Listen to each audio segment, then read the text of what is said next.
self-acceptance, self-compassion, self-regard, healthy self-esteem.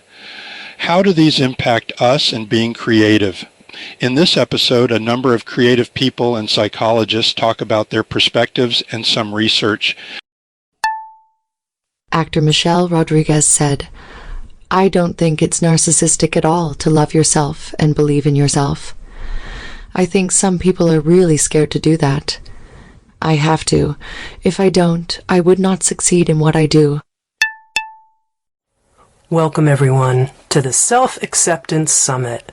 This is our very first session, and it's my great joy to be able to launch this entire series with a special interview on self-acceptance with Elizabeth Gilbert. My name's Tammy Simon, and I'll be your host for this session and for our entire series. And now I'm so pleased to launch the Self-Acceptance Summit with this special conversation with the best-selling author of Eat, Pray, Love, Big Magic, someone who is a friend to Sounds True. I'm so grateful for your willingness here to take flight with me, Liz Gilbert. Welcome, Liz. Hi, Tammy. Thank you for having me on. I've missed you. All right. Well, let's start right with self-acceptance as a topic that you care about. Why is this an important topic to you personally?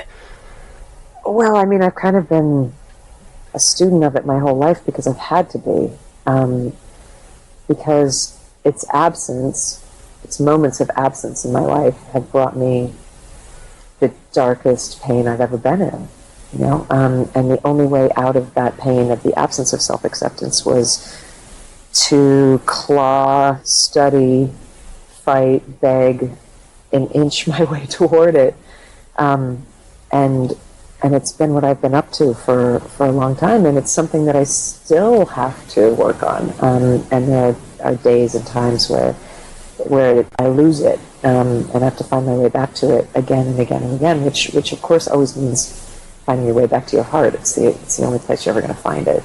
I keep looking for another way, but so far I haven't found one. So I've been forced to be a student of self-acceptance. Life has forced me to be a student of self-acceptance. The alternative has just been dreadful.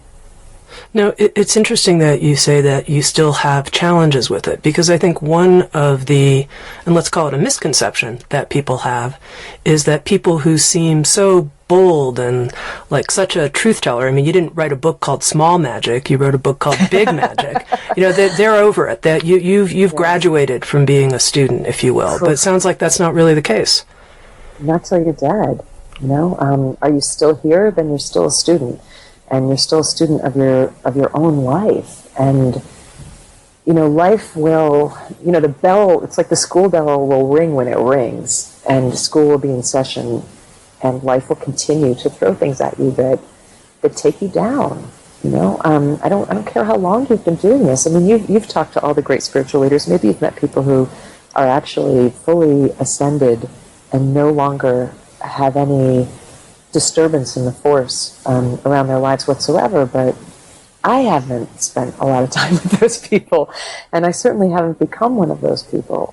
You know, one of my favorite things that my friend Rob Bell always says is, when, you know, one of the beginning things I do when I'm like at the pit of shame is I will actually write on my hand the word student. It's something that my friend Rob taught me, just to remind me, you're still a student. You're not a master of anything yet. And obviously right now you're not, because right now you're in a heap and you feel like a total failure and a total disappointment to yourself and to others. And so now it's time to become that student again, who seeks her way out of this hole any way she can. Self-compassion researcher Kristen Neff.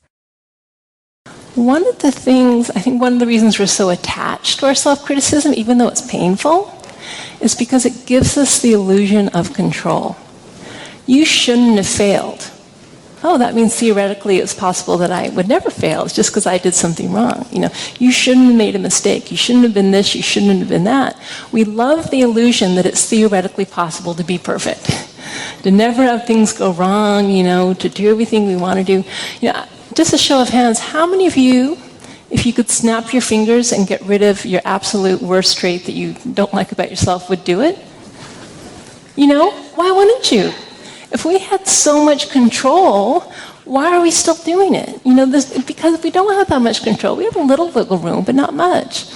You know, our genes, our early history, our culture, our stress level. There's so many reasons why it's hard to be exactly who we want to be, right? But somehow when we criticize ourselves, we feel that, well, maybe if I just tried that little bit harder, I could be perfect. And that's not reality.